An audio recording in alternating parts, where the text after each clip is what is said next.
being quiet and we move into speaker mode. Okay. Thank you.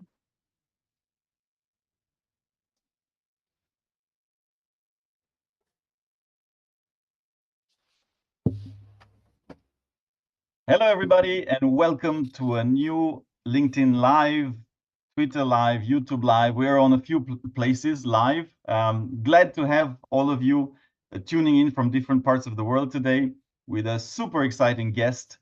We have joining, I think, I haven't checked, but I think all the way from Hawaii, Guy Kawasaki, who is you'll tell me if it's true or not in a moment. So Guy Kawasaki, he needs no further introduction, but just for those of you who just in the odd chance don't know all of the things he's done, here's a snippet. I'll start with a short bio. He's the chief evangelist of Canva. I think it's a tool that many of us use, dear to my hearts for sure, and our marketing team, they love it. He's also the creator of Guy Kawasaki's Remarkable People podcast, an executive fellow of the Haas School of Business for the University of California, adjunct professor at the University of New South Wales. He was chief evangelist at Apple as well. He is a trustee of the Wikimedia Foundation, has written many cool books, and the latest one, which is Think Remarkable, we will be talking at length about it today. So Guy, pleasure to have you. Thanks for joining. Oh, it's my pleasure. What better way to spend an afternoon? I'm in California, by the way. There you go. But you were born in Hawaii, so I was born in Hawaii. Yes. Just a position in my mind. Now I took time and I read your long bio on the website. So you have a long bio on your website, and I don't know if you wrote it. I believe you did. It was one of my favorite bios to read, and I just want to spend, if you're okay, just want to spend some snippets. I won't read all of it, but there's some snippets that really cracked me up, Guy. So Okay. I just have to share it with the whole audience. I did write it, by the way. I was sure you did, yeah. So I'll, you share a little bit of where you started the school and so on. And then you say that you attended Stanford, yeah, in 1976 with a major in psychology, which Guy says was the easiest major he could have found at the time. Then after Stanford, you attended the law school, yeah, because his parents wanted him to be a doctor, lawyer, or dentist. However, he only lasted 1 week because he couldn't deal with the law school teachers telling him that he was crap and they were going to remake him. So lovely mantra. I stand by that as well, Guy. Don't listen to people that tell you crap. And then it gets even better. So Guy enters the MBA program at UCLA, likes the curriculum better. He works for a fine jewelry manufacturer. So for everybody listening to this, I think this is quite cool. Yeah. So Guy came from jewelry, yeah, Nova Stylings. His first real job counting diamonds. So not a bad job at all. And then you say that you learned how to sell. So we'll go into that because it's also one of the chapters in the book, right? Then you say that you went into work for an educational company, EduWare, and they wanted you to move to Atlanta. Here's another piece that I absolutely loved. He said, I don't think so. It was your reaction because you couldn't live in a city where people call sushi bait. And I stand by that as well, Guy. You should not do that. If they don't appreciate sushi, screw them. And I'll read just one more. Luckily, his Stanford roommate, Mike Boych, got Guy a job at Apple. So one could make the case that Guy owes Mike everything. When Guy saw what a Macintosh could do, the clouds parted and the angels started singing. For 4 years, Guy evangelized Macintosh to developers, and he also met his wife at Apple during this time frame. Apple was very good to Guy. So this was in the 1980s. So I'll stop there, but I absolutely love these pieces. There's quite a few more. So for those of you watching this, read the long bio of Guy on his website because it's just wonderful.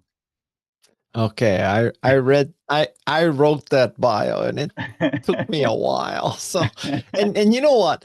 A lot of places where I speak, they copy that bio and they read that bio to introduce me to. But it's brilliant. I mean, it's just simply nothing like having to dig yourself out of a hole before you speak. but and I'll start here because it's something that so what we deal with in general at Alcott Global, a lot of corporate, corporate environments. We do executive search, we do headhunting for top level positions, and I am a little bit frustrated. I'll owe that, and I'll start there with the lack I'm not of your fun. psychiatrist. No. I actually studied psychology myself as well, right? Also because it was easy. So we we align on that. But I think there's a lack of fun, guy. I think it's a very serious, tends to be, I don't want to overgeneralize, but it tends to be a fairly serious environment in most companies. And I'd love just to start there on what do you think the purpose of fun and just having a fun environment, does that help leadership? Does that help companies? Does it make it cooler to work or not? I mean, I cannot build a case where purposely making your company not a fun place and a place people don't like to be is productive. I mean, you know, what kind of reverse law? Maybe that's true of the Republican Party in the United States, but other than that, I mean, it should be fun to go to work. And people, I think I learned from Steve Jobs that people want to believe in what they do. And I listen, I think that fun, which is kind of the flip side of a sense of humor, I think that a sense of humor, that is the ability to make people laugh and the ability to know when something is funny, is a sign of intelligence. And so when you meet people who cannot crack a joke and they cannot take a joke and they cannot laugh at a joke, I think you're probably dealing with stupid people, quite frankly. Or insecure. So stupidity is one. I think insecurity, and you talk also about embrace vulnerability, right, in the book. I think it probably is insecurity in my mind, and I'd love your thoughts, right? Because I come across sometimes, it's a CEO or a board member. If they're overly serious, I'm like, what's your problem? I mean, like, Yeah, I mean, yeah.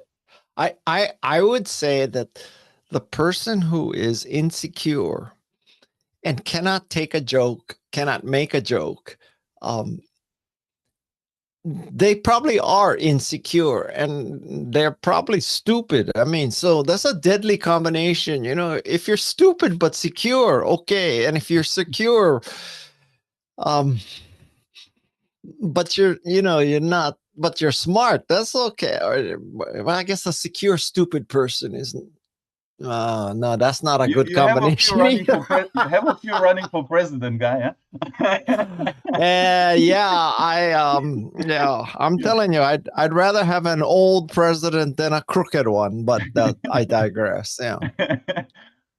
Fair enough. Then I know and I want to bring the topic to Think Remarkable, and I've gone through a little bit. I haven't yet fully read the book. I've ordered it. I saw the summary of the book. I listened to some of the interviews that you've already given on the book, and of course the book is at the back of you've done a remarkable job of having some amazing people on your podcast, on the Remarkable People podcast.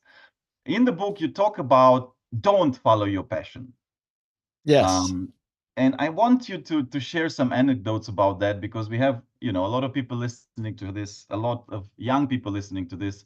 It tends to be more, more evangelized when you're young than when you're older, perhaps. But I think, tell us a little bit. So it's not that I don't want you to follow your passions. I don't want you to set such a high bar for what you follow having to be your passion, because it sets a bar that's artificially high and is probably going to lead to frustration. It's as if that, people are expected to, quote, find their passion, and it's an instantaneous fall in love. I mean, to use a dating analogy, it would be like saying to somebody, you're 20 years old. You haven't found the man or the woman that you're going to spend the rest of your life with. What's wrong with you? You need to get out there and find your passion. You need to find your woman. You find your man. And I'm telling you, when you're young, you should do a lot of sampling, which is, I don't that word might not fit too well with dating, but it's sampling. That's what you're doing. And so I think the same thing is true. So rather than trying to find your quote passion where you passionately fall in love and, that's the rest of your life, I think you should have an open growth mindset. And when things come across your radar that interests you, I want you to have an open mind and pursue your interests. And it could be writing, speaking, videography, it could be art, it could be surfing, it could be, it could be accounting for all I know. But when something interests you, pursue that.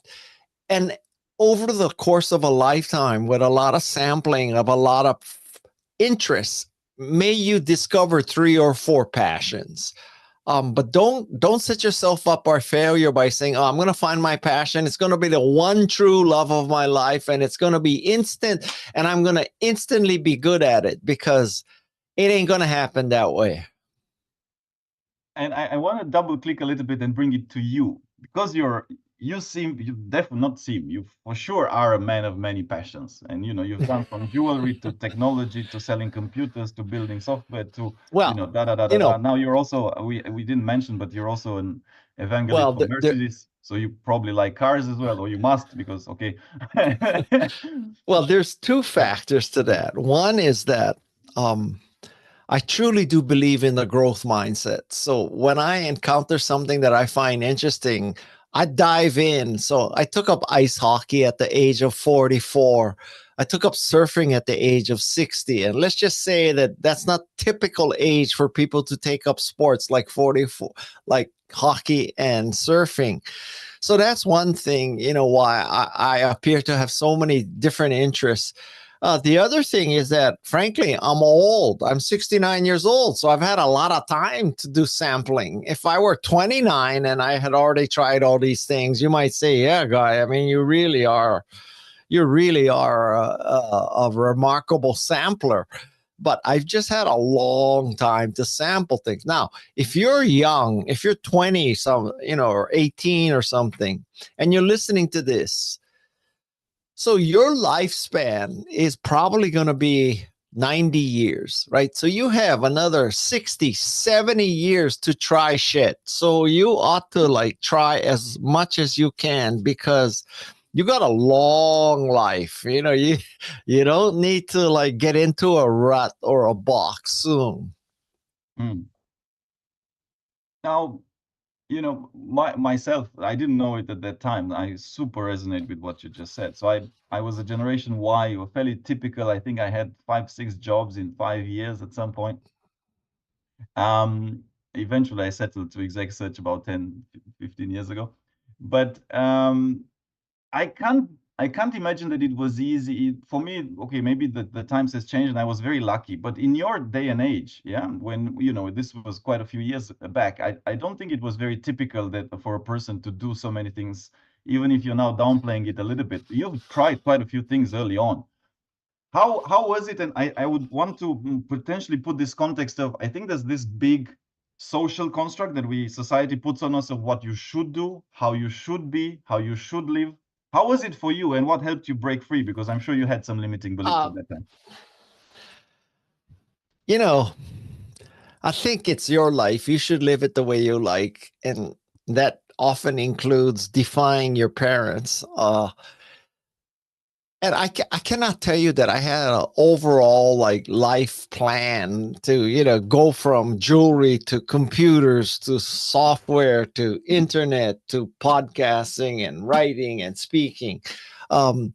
Things just appeared to me and they interested me and I did them. I mean, it's that simple. I do not and did not have a life plan. And, God bless you if you can execute on a life plan. I think you're going to have a very boring life.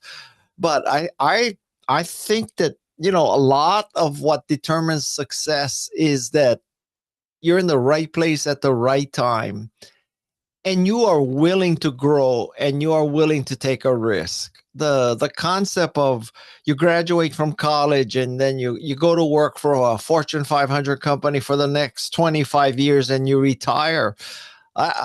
that's long gone, long gone. I mean, over the course of the career of someone in their 20s right now, you're probably going to have 6 to 10 jobs, right? So, I mean, this also has an amazing ramification, which is that don't sweat your first couple jobs. Like a lot of people believe in college. Oh my God, I'm graduating. I got to make the perfect choice, because I'm going to stay at this company the rest of my life.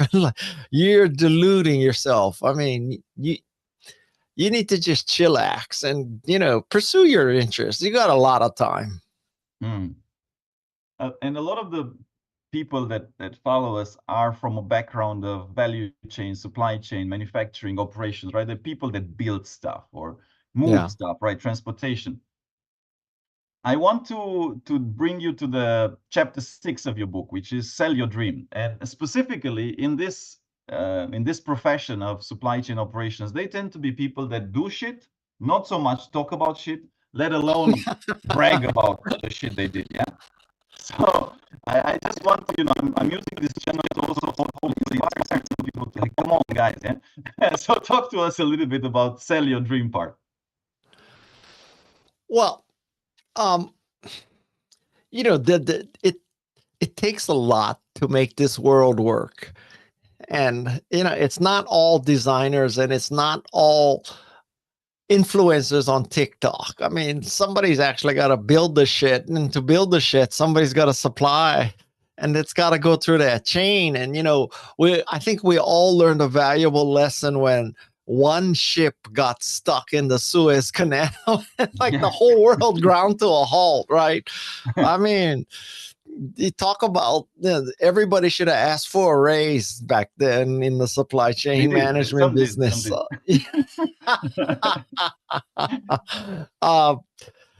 And I mean, seriously, there are some people, let's take engineering, for example. There's 2 kinds of engineers, right? So one engineer wants to write the first version of something and trailblazing, right?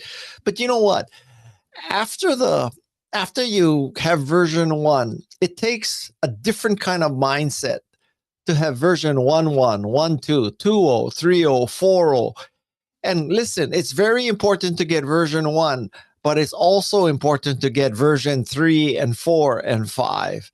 But I think that takes a different kind of mindset. And it's not that one is more valuable than the other. I mean, both are necessary. So, as I've gotten older and older, one of the things that I appreciate more and more is that I have come to believe that everybody you meet, literally everybody you meet, can do something better than you.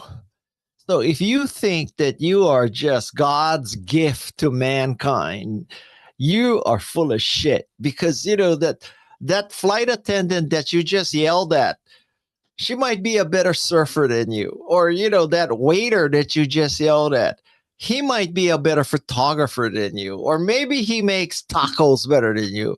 Or maybe he's a better father than you or a coach than you. So you ought to chillax and not think that the freaking world revolves around you, because it doesn't. And everybody you meet is probably better than you at something. And yeah, I mean, at an extreme, let's say you're a billionaire, private equity, or hedge fund manager, and you think you are just the center of the universe, and you know what, you ain't, because everybody you meet can do something better than you. I love it. One of my favorite quotes from you is, if you don't toot your own horn, don't complain that there's no music.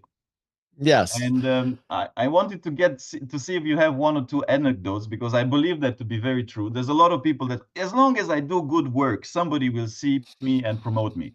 Well, I'm not too sure.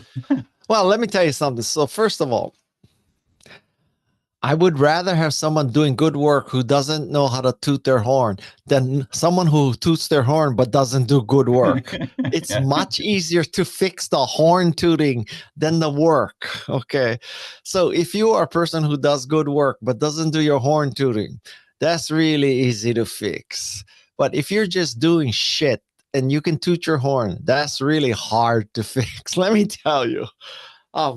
So it sort of comes back to what I just said, that you should be proud of your interests, and knock on wood, some of those interests turn into passions. And I think another thing I realized is that, sometimes you know other employees, and they're not quite as dedicated as you, and they're not, trying to strive to be the top and all that. And you think, what's wrong with this person? This person doesn't have ambition, or, this person is not as intelligent or whatever than me, right? And I've also figured out that you don't know what's going on in that person's life, right? So you think, why isn't this person putting in the overtime and working hard and, rising up the corporate ladder? Well, maybe he or she is a single parent. Maybe he or she is a single parent caring for 2 generations, one older than you and one younger than you.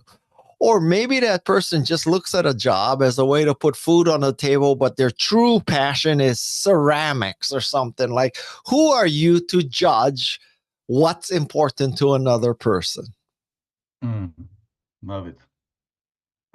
You talk about embracing vulnerability in one of the chapters in the book. Yeah. And specifically, I think there's big gender discrepancies as well. And I heard you say at some point, I listened to you saying that you believe that women are definitely, so one, they might be vulnerable, but 2, there's definitely a lot of gender-based also attacks and discrimination and so on. So I wanted to bring that topic. I also believe that is true, and get your perspective specifically on gender. Yeah. Well, I have lots of thoughts here. So first of all, I think that men have screwed up the world for 2,000 years. So now let's just let women run the world for 2,000 years. Let's see what happens, because it can't get any worse. I mean, I just think we're at the edge of maybe the end of mankind, like literally, especially in the United States, literally, we could be, at a crisis point. So I say, let's let women run the companies and run the countries. Okay. That's number one. Number 2 is that in all the positions I've held and all my background, the gating item is not money. It's really talent, right? So if you have talent, everything else flows. And so I also believe that talent is kind of uniformly and randomly distributed among genders and sexual orientations and religions and skin color and all that.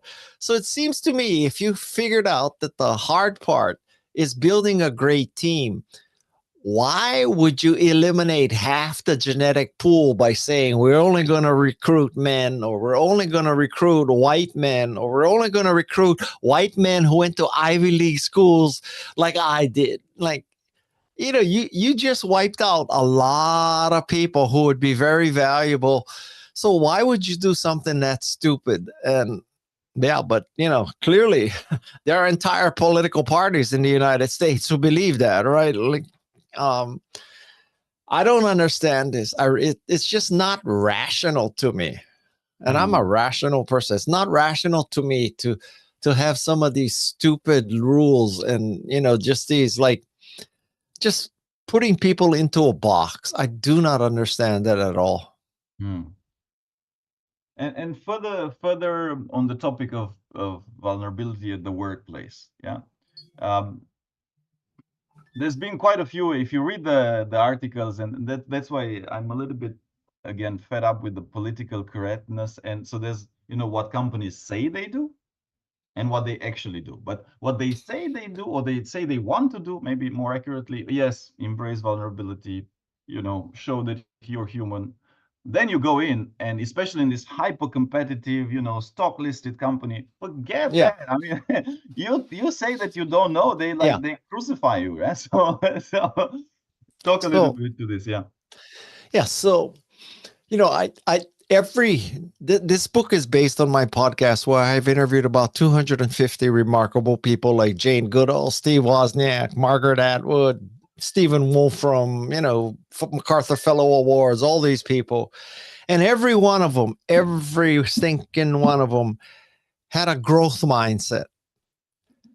And so the flip side of having a growth mindset, believing you can learn new skills and stuff, is to embrace vulnerability, because when you try something new, you will suck at it. So you need to be able to embrace vulnerability. If you take up surfing at 60, you need to be able to say to yourself, I know I'm going to get hurt.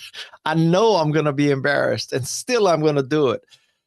And that is just the key. Now, but I have a further refinement on the growth mindset, which I learned just in about a month ago, which is it's not the growth mindset is primarily in your head, right? Do you believe you can grow?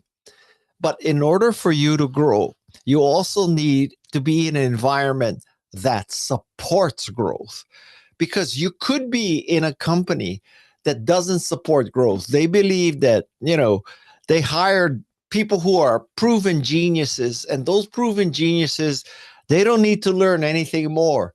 And those proven geniuses also cannot deteriorate because they're a proven genius. That's like a God-given thing. And so if you have that attitude now, if you're not marked as a proven genius on day one, they believe that you cannot ever achieve greater things. And so maybe you're hired as a secretary or a operator or customer service or shipping and handling. And they believe, well, that's the peons. Those are the mediocre people. No one can progress from that. Only the geniuses are geniuses. I mean, just everything I just said just makes me want to throw up. And so what I'm trying to tell you is that you need a growth mindset in your head, but you also need to be in a growth environment. So the question is, how do you determine if you're in a growth environment? And I think there's two ways. One is you look at Glassdoor and you see what people say on Glassdoor. That's number one. But number two, I think that, you look at the management and is it diverse? Is it 90% white males, right? I mean, that's not a good sign, because it's not like only white males have intelligence and competence. I think it's randomly and evenly distributed. And so from the outside looking in, you read Glassdoor, you look at their management, and then I hate to say this because in like 8 states, they're trying to kill it, but you look at DEI programs. Are there DEI programs? So people around the world, they might not be familiar with the term DEI. It's for diversity, equality, and inclusion. And basically what it means is there are programs for LGBTQ plus people, for minorities, for, all the people that are not the so-called proven geniuses. And if you see a lot of DEI programs and a lot of programs about training and development, it's a signal that this company believes in the growth of its employees. And if you don't see those kind of programs, then it means that the company does not believe in growth. And if you have a growth mindset, you might be very unhappy there. I'll play devil advocate for just a second, and let me see how I frame this, because I'm entering dangerous territory, but I'll do it because it's a cool conversation. So I'm with you, and we have a super diverse team. We have, in Alcott we have I believe we walk the talk. Yeah, we don't have just people like me. I'm a little bit the minority, I would say. On the flip side, to the point that you said, that there are, you should look at what are they doing to encourage diversity and inclusion. And it's in diversity, inclusion, there's other topics as well. Yeah, I'll name one, right? Sustainability, very important topics, don't get me wrong, and I think we should definitely zero in on it. I won't name the company, but I'll put it on the topic of sustainability, right? Because there's one company that went among the first in the world. Yeah, they went sustainability in our products and so on, and it was brilliant. Yeah, and I mean, they almost led the way to the whole industry. And then at some point they they drank too much Kool-Aid, you know, guy. They where it went to, okay, now it's flipped to. We are very good at this as humans, right? We are not good at balance. We are extremely good at going from one extreme to the other, right? So they went too far out, and then what happened? Well, you know, margins eroded. Shareholders at some point like, hey guys, yeah, your sustainability, sure, but make money, huh? I mean, it is a business after all, right? So if you just say that you're sustainable but you're not making money, now there's a new management coming in, cost cut, they basically went from here to so I feel there's a little bit of also that risk with DEI. I mean, again, to your point, like, let's have women rule the world, because men already, we know what they did or what we did. I don't, but there's that balancing act which is kind of hard, and we also enter a space where it's too much, right? It can be too much. So I just want to, I'm framing it as much as I can, but yeah. Granted, intellectually, I agree that it can be too much, but let's just say that there are probably not too many examples of companies who died because they were too diverse. Or companies that died because they were too worried about sustainability, right? I mean, there's a lot.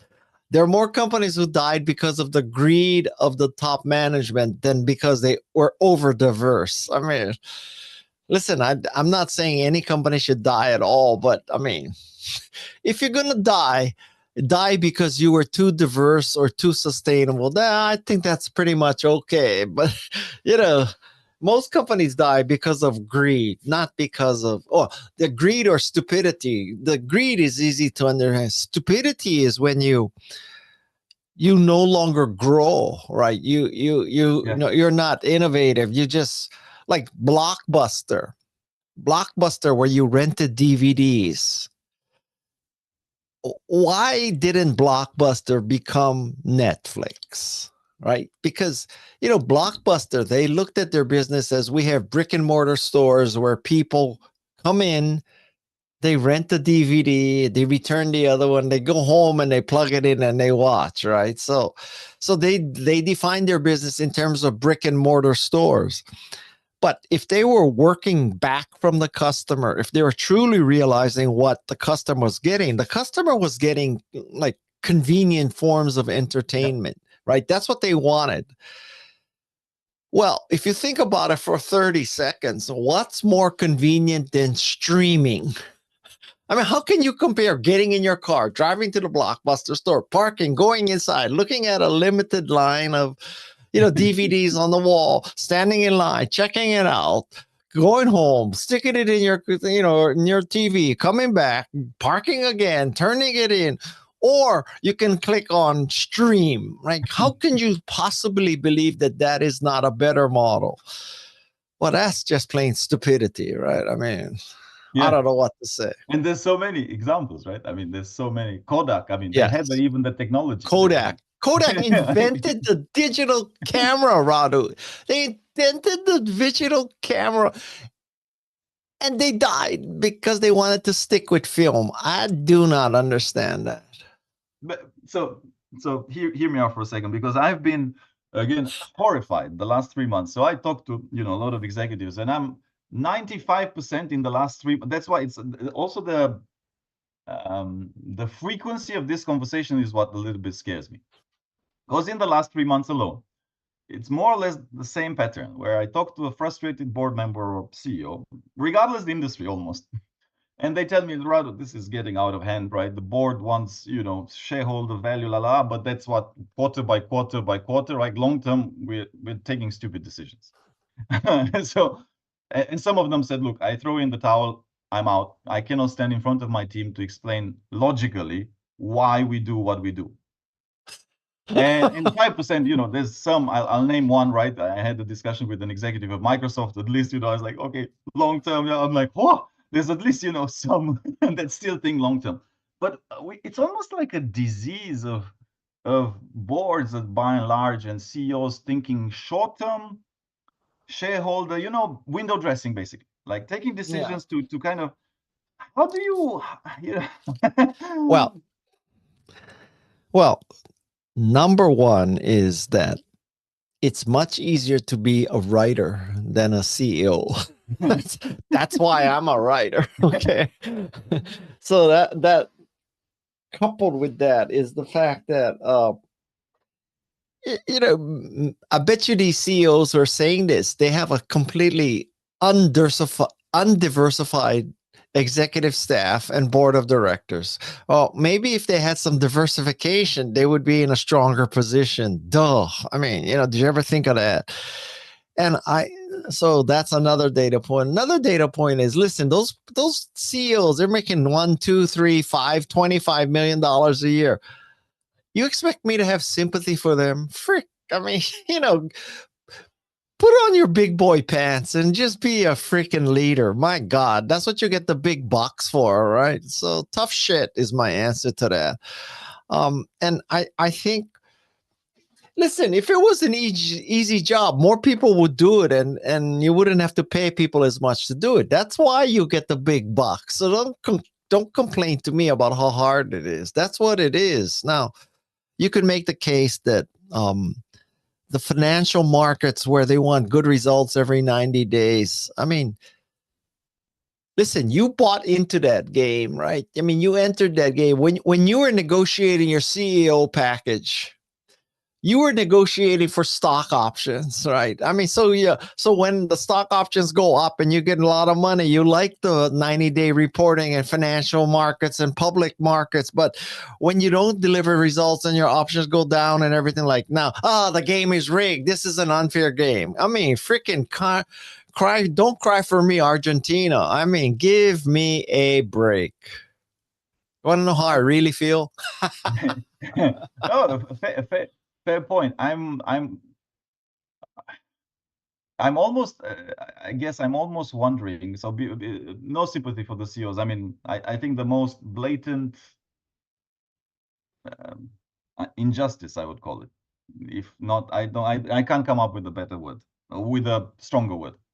The guy at Boeing walking away with 20, 30, 40, I don't know. I mean, they're discussing the package. Severance? I mean, yeah, like what? Like he should go to jail. Like, I mean, like, what do you mean that you're walking away with tens of millions for what? Like for planes, which doors fly off, or people getting hurt? Listen, I mean, this is, you hear this kind of story all the time, right? So if you screw up big enough, you get compensated. But you gotta really screw up. You cannot kind of screw up, right? You cannot just retire as a semi-successful CEO. You really gotta screw up. And I guess you're a headhunter. You can explain this better to me, but I guess the intellectual reason is we take highly successful executives and we're asking them to leave their successful positions and take a risk and go to another company. So in order to get that kind of talent, we have to have these golden parachutes that protect them in case, they get fired or whatever. But man, I don't have a lot of sympathy for that. If you screw up big enough, if you screw up big enough, you should get nothing.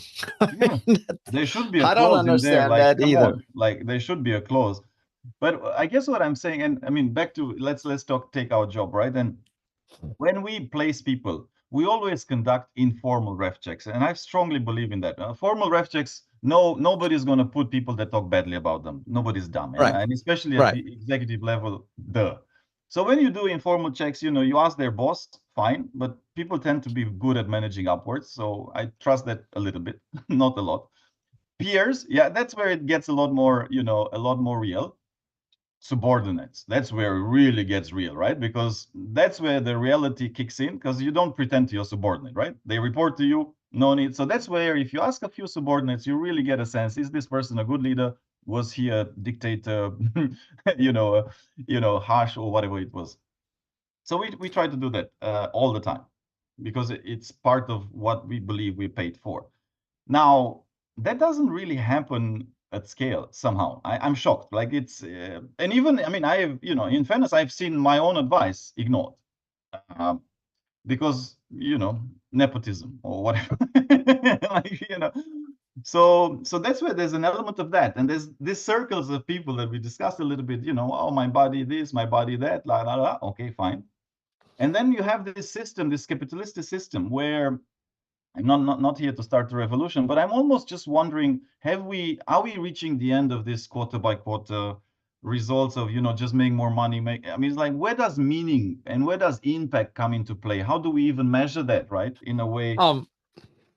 It's hard to imagine that we're coming to the end of this kind of system because there's too many people invested in the system continuing as is. I mean, with Boeing, it's obvious because the freaking, the window pops out, right?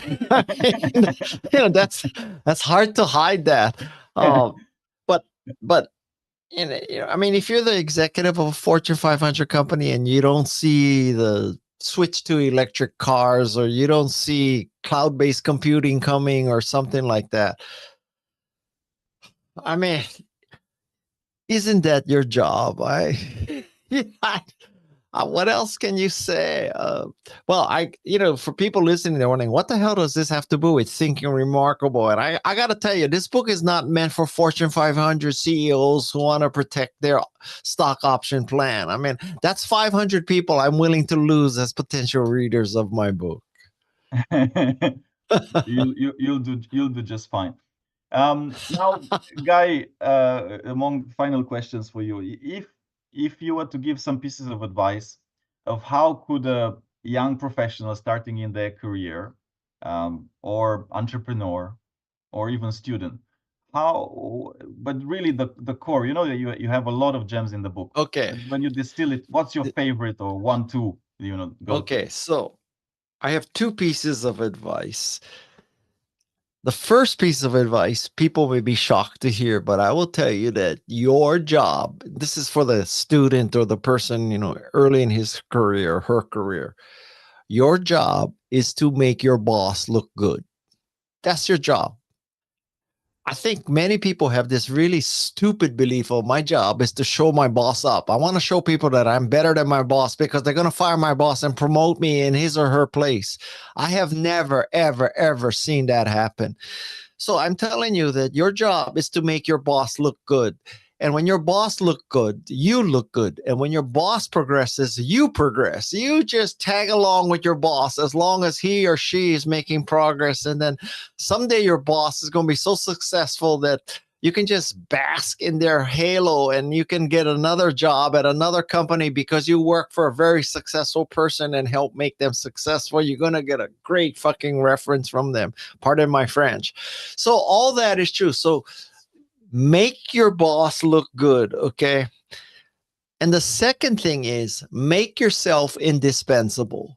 So making yourself indispensable means that everybody understands that you are so valuable. Now, how do people come to the conclusion that you're indispensable? Well, I swear to God, 90% of it is just keep showing up. Just keep showing up. Not switching every year, every 18 months, not jumping ship, just water the grass and fertilize the grass you're standing on, not looking always for greener grass. Just keep showing up. And when you keep showing up, do the shit work that nobody else wants to do. So if you keep showing up and doing the shit work that nobody else wants to do, you're going to be indispensable. And when you're indispensable, your boss is going to understand you're indispensable.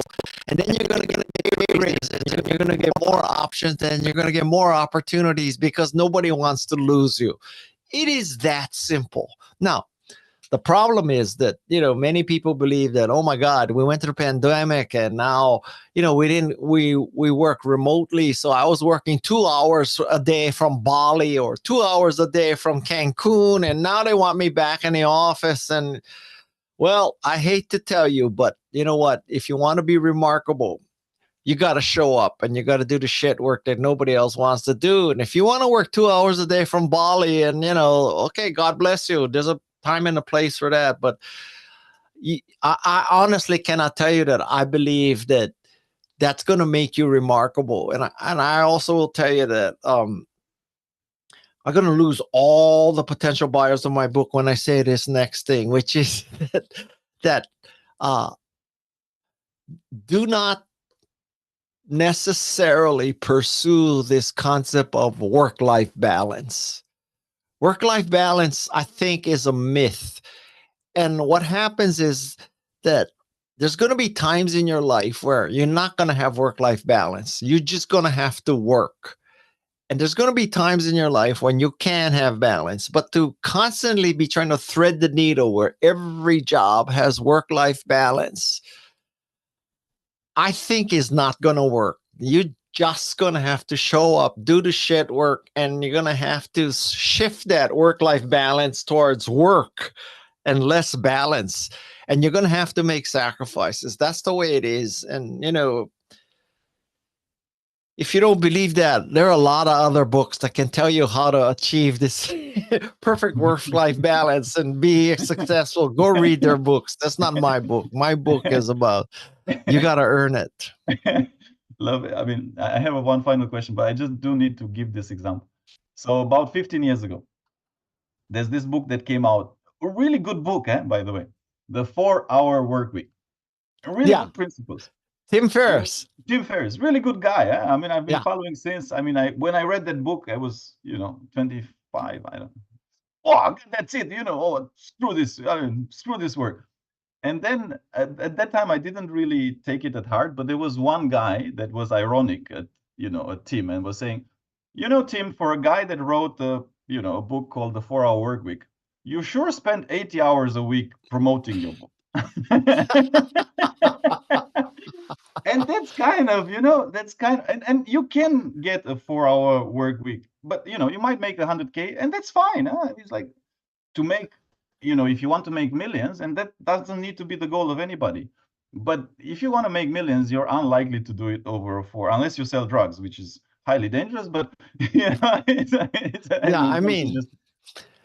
don't get me wrong. Tim Ferriss is a friend, and that is a brilliant work title for a book. But I think the concept that you can work 4 hours a week and be highly successful is flawed. I don't know anybody who does that. I mean, knock on wood, prove me wrong. You do that, right? But I'm telling you, show up, do the shit work, make yourself indispensable. That's my formula. Make your boss look good. Yeah. Show up, keep doing the work. Last question for you guys. So, okay, you were with Canva at the 2013. I didn't quite look when Canva started, but that must have been at the very beginning of the story. Now this is super successful. So I guess how did it happen? Like, how did they, how did you find them? Did they find you? How, Okay, so this proves that it's better to be lucky than smart. So at the time, I was active on Twitter, and my social media person and we came to the conclusion that every tweet should have a video or a picture. Yeah. So she was using Twitter. She was using Canva to make tweets, and Canva noticed that I was using Canva. So Canva reached out to me and said, Guy, we noticed that you're using our product. We're going to be in the United States soon. We'd love to discuss how we could work together. And so I went to the social media person and I said, isn't this the company we used to make graphics? She goes, yeah. I said, well, is it good? She goes, oh, yes, very good. And I said, should I help them? She said, yeah, help them. And so that was the due diligence. And that's how I found them, which is to say that they found me. And, this is my theory of Guy's golden touch, which is not that whatever I touch is gold. Excuse me, I said that wrong. It's not that whatever I touch, I can turn to gold. It's whatever I touch is golden. So that's the key. You touch gold and you declare victory. I'm very good at that. But, at least I know that's what I'm doing. And so, would Canva be as successful without me? Yes, there's no doubt in my mind, because Melanie Perkins is such a good CEO. And her two co-founders, Cliff Obrick and Cameron Adams, are also excellent people. And I know a lot of companies, and I don't know any company that is more dedicated to perfecting everything they do. Not just engineering, not just marketing, everything they do, they're trying to perfect. And it's like, Lexus, the constant pursuit of perfection. And that's how Canva found me. And that's why it's better to be lucky than smart, because they found me, I didn't find them. Awesome. Well, guys, it's been a tremendous pleasure. I cannot suggest strong enough to the people following this to get your book, to follow you, to also listen to the Thank podcast. you. And thanks a lot for joining us. Just stay a few more minutes, but we'll end the LinkedIn Live now. And really, really grateful for your time. Oh, one more thing, if you're not a book reader, Canva has a lesson on how to be remarkable that we created, so you don't have to read the book. You can just get this. Let me see here. Do we have chat in this system here? Or if you send me the link, because we'll publish Okay, it I'll as a send you the podcast, link. and then we'll include it. Okay. Oh, wait. We do have chat. Yeah, we do. It's there. Okay, so here it comes. And then maybe the team can also post it, because this will go to the. I don't know if people will see this, but No, post it, and then we'll repost it also on LinkedIn, because this is this goes to a few channels. it won't go. I don't know why. Okay, no problem. I'm trying. Okay, I'll send it to you. We'll make sure it gets posted in all the right places. And Okay. big thanks for joining us and for all your nuggets of wisdom. It's very fun. Thank you very much for having me.